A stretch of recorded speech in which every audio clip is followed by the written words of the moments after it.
This is 91.3 FM, WCW in Worcester, Massachusetts, the Dr. Chris Radio of Horror program. Tonight on the show, we have from the movie Bone Hill Road, a new werewolf film, as well as credits on dozens and dozens of movies going all the way back to the mid-'80s. We have Todd Sheets on the show with us, writer, director, and producer. Thank you for coming on the show with us, Todd. Hey, thank you. It's a pleasure to be here. It's an honor. Thank you very much. I didn't realize that you had credits going all the way back into like the mid '80s. Several videos and short. That's pretty impressive that you still are checking out films and getting a long history in the horror community all the way through today. I appreciate that. Yeah, I mean, I started when I was pretty young. I was just a kid. My friends and I started. We started shooting things on Super 8mm film, and the video boom was happening. The VHS boom just hit like crazy. They needed product, and I was very inspired by David Dakota and Fred Owen Ray and those guys here in America, as well as my huge inspiration by like Lucio Fulci and Dario Argento overseas. So I had been writing to Dave after meeting him briefly, and we hit it off pretty well. And he said, I could put this stuff out for you. And I said, wow, really? And when someone that you consider like that an icon that inspires you, that you look up to so much, tells you that he can put stuff out for you, then you don't say no.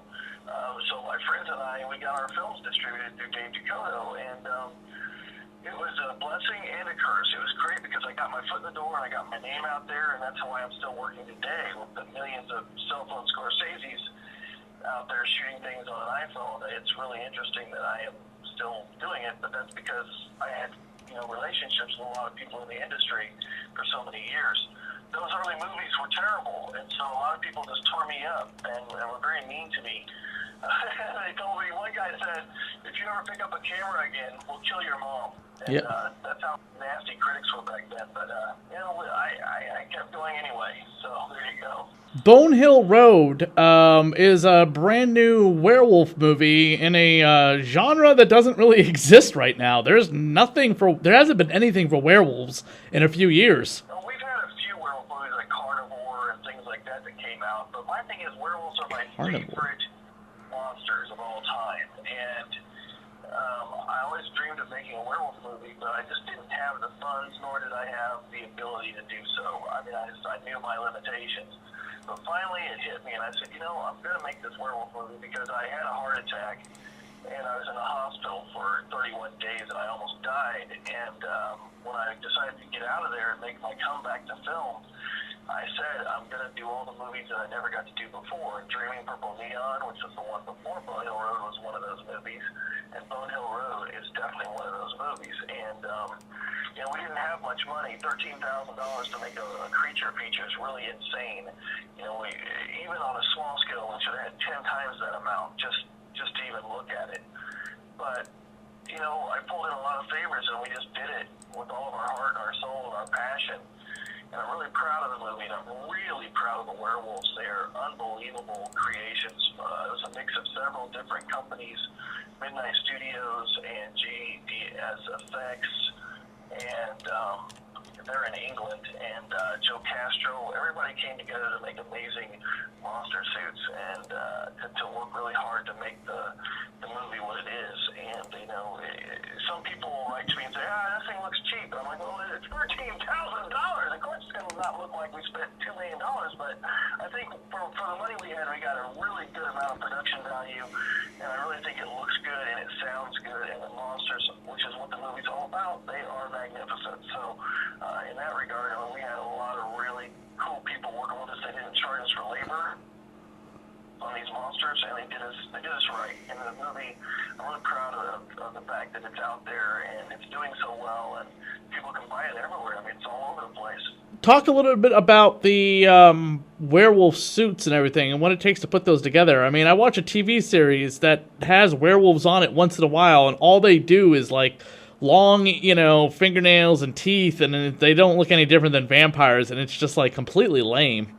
Yeah, that's no way to do a werewolf. I mean, my thing was I wanted our werewolves to be a cross between The Howling and American Werewolf in London in appearance, because those are my two favorite werewolf movies ever. And also Little Dog Soldiers in there, because I love Dog Soldiers. I think it's the last great werewolf film. There's been others I liked that were good, but Dog Soldiers was pretty great. And I wanted our werewolves to be able to stand alongside those. So these suits, they were difficult because they are the real deal. And huge, full-on, foam, latex, fake fur, silicone. These things are heavy and they're amazing. But when we were shooting it, we had to have the werewolf actors.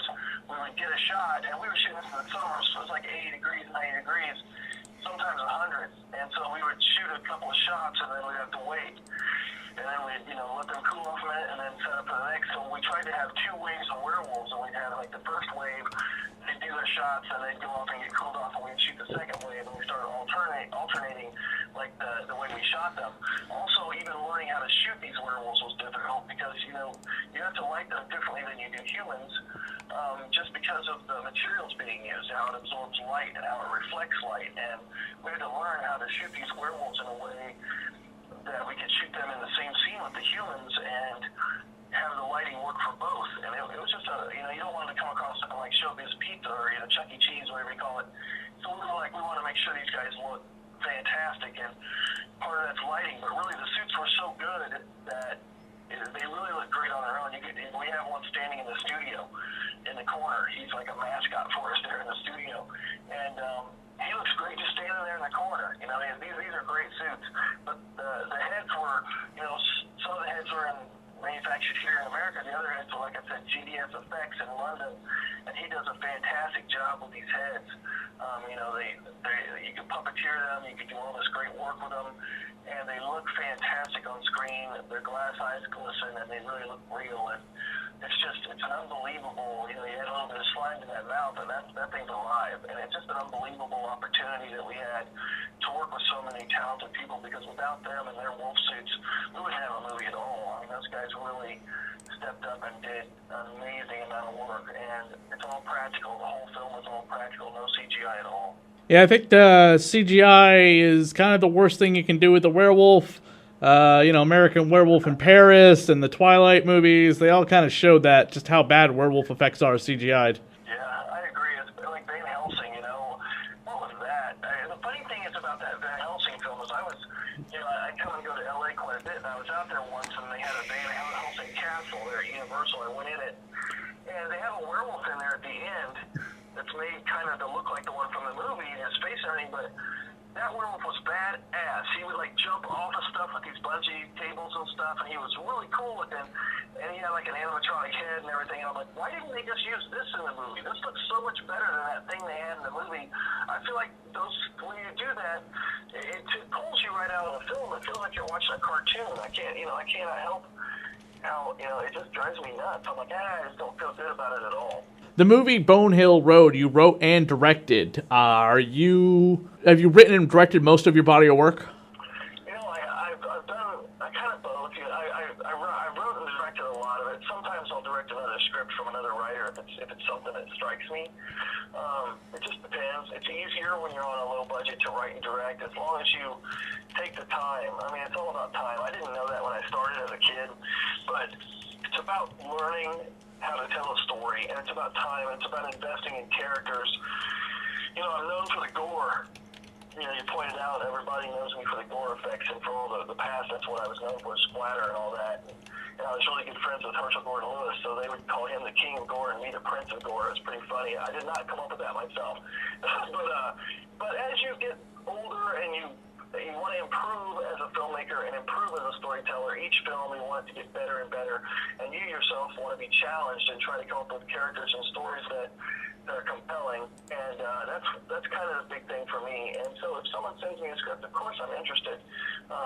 I may give it a pass to kind of make it more like one of my own films, but I'm always interested. The big thing for me is story, and I wasn't always that. I mean, I was really, I did a lot of writing through college and everything, and I did really well in it, but I wasn't really what I would consider a good writer.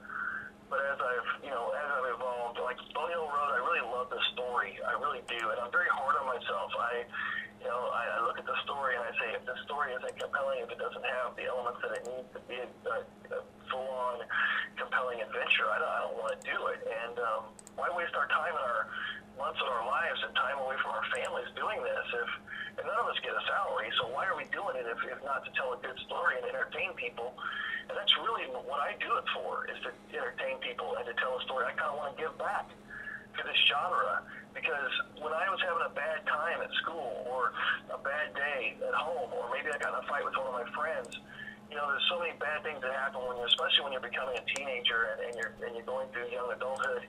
It's so difficult sometimes, and watching horror films helped me. You know, I would go to a theater and I'd sit down, and of course now everyone does it at home when they're, you know, they're sometimes on their cell phones or whatever, but for me, it was always going to the theater.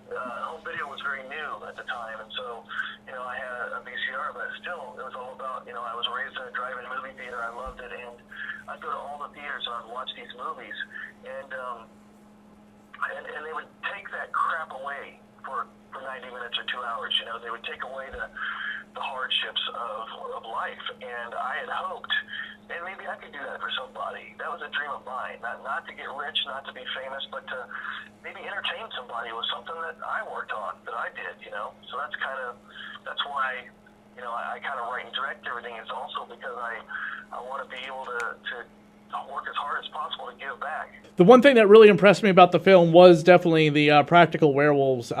Just something that, you know, also the movie poster itself too, I was just kind of like, oh wow, look at the artwork on that. And the movie poster these days are hit or miss, and mostly a lot of misses, but you had a really iconic artist doing this movie poster, unless it was a lot of great Photoshop, but I really couldn't tell. It was an artist. He does work for Wild Eye Releasing. We also had some amazing artists, even some from Russia and Japan, that did artwork for us before the film was even released, just for our Indiegogo campaigns. And always the artwork is so important. And I worked in marketing and promotion for Warner Brothers for 9 years, and I was able to really pay attention to what they did for poster art. And nowadays, I kind of don't like poster art that much. It's all, like you say, it's a Photoshop job. It's pretty all the same. I mean, it's always the samey kind of looking stuff.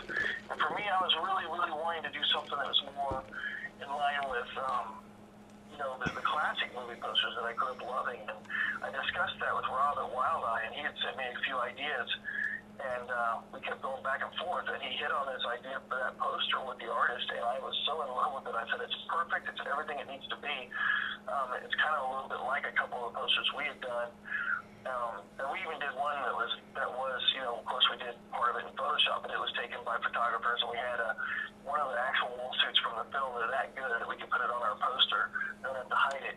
And I was so proud of that, and I want to thank you for the kind words, because it means a lot to me. You know, we worked so hard to try to do something different and kind of original. And it's hard because I had some reviewers that, and I try not to read too many reviews, but the movie has had 99% positive reviews, which really makes my heart feel so good, because people worked so hard on this movie.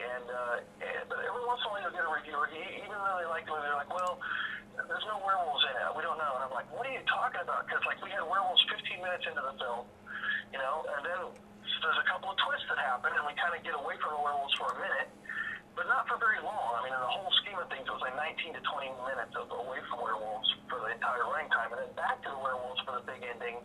And why would I go through so much hell to get these wonderful wolf suits and not use them? I mean, I put them in as much as possible, but I also wanted to do something different. And how many times have we seen the werewolf movie even a lot of the modern ones that we've seen, the movie Werewolf and the movie Wolves, and there's a bunch of these movies that have been coming out.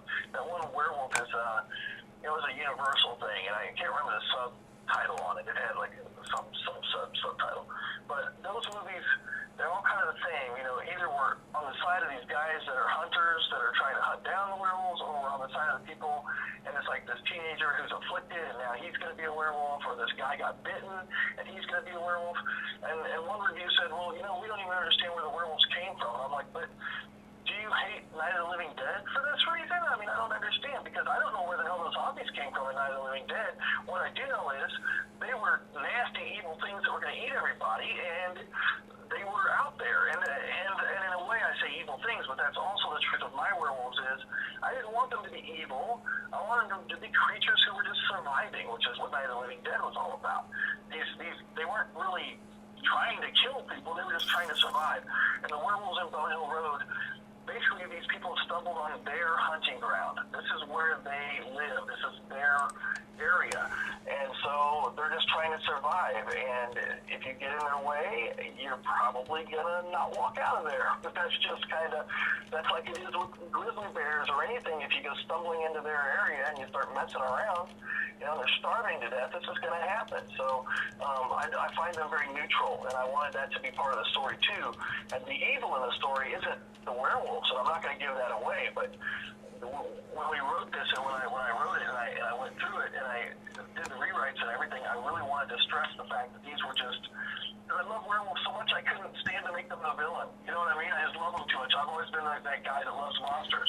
I'm a Universal Monsters, famous monsters kid. And the monsters were always tragic almost. The Wolfman didn't, he didn't want to be the Wolfman. That's who he was. And the creature on the Black Lagoon wasn't hurting anybody. He was just trying to swim. That was kind of what I loved about those movies, and that's kind of what I wanted to bring into Bone Hill Road. And so, I really wanted to take that whole avenue and try to put some new spins on it and some originality. And I hope we did that. I hope we did put that, at least that much. Well, thank you so much for coming on the show, Todd, to talk about Bone Hill Road, this new horror movie involving werewolves, again, in a genre that's kind of quiet and dead.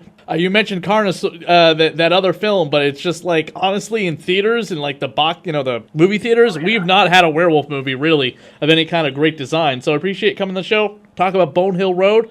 You can find it online where? You can find it everywhere. Walmart, Best Buy, Barnes & Noble, FYE.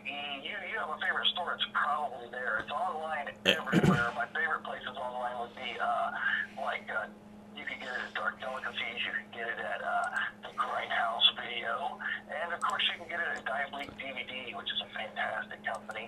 And I wanted to, real quick before we go, Chris, I want to tell you thank you really with all my heart, because man, if it wasn't for people like you, we couldn't be doing this. I think that not enough people put the importance on this, but you taking time to have me on your show to help promote this film that we all worked so hard on. This is what it's about, man. You have done us such a service, and I want to thank you for all the time you take out of your life to do this for all the independent horror films out here, because it really matters. What you do matters. I appreciate that, man. I've been doing this for 11 years, and this is the 11th anniversary this month, and I try to get as many of the horror directors in the independent film genre from this releasing company, as many others as I can. Doing only a 2-hour show, I kind of have to be picky choosy with what I got, and it's usually like, okay, if the poster sucks, I ain't gonna have them on the show. If the poster's great, I'll watch the movie, and then I'll make a decision after that. So I saw the poster, and I had to watch the movie, because I was like, oh shit, it's a werewolf movie! Finally, it's not a ghost movie! Or it's not a stupid science fiction, crappy, sci-fi channel piece of garbage. I mean, I'm gonna admit, Midnight Releasing does not have the greatest catalog of films most of the time, or half the time, and half the time they do, so I gotta be picky choosy. Independent cinema is kind of a mixed bag sometimes. So, I work a full-time job, so I definitely got to be picky choosy with what I pick to have on the show, because otherwise I'm going to pick the wrong thing and be like, oh, I have no way to be able to support this movie if I hate this film. So, but Bone Hill Road was awesome. By the way, I think I see a picture of you online somewhere. You had a Bone Hill t-shirt on. That's freaking awesome. Where can people go to pick one of those up? We put those out through our Indiegogo campaign, but if you happen to see me at a convention or a film festival, I usually have a couple with me, so hit me up and we can make that work. If you're in Massachusetts, I will try to remember to do that. That Bone Hill the artwork on that t-shirt is pretty awesome as well.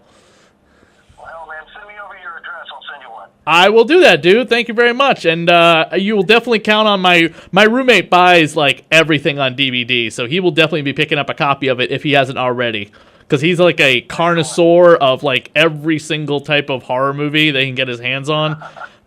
Me, if I have room in my limited space, then I'll pick it up. But he will definitely be buying it on DVD at some point if he hasn't already. That's awesome. Thank you guys. Thank you so much. No problem.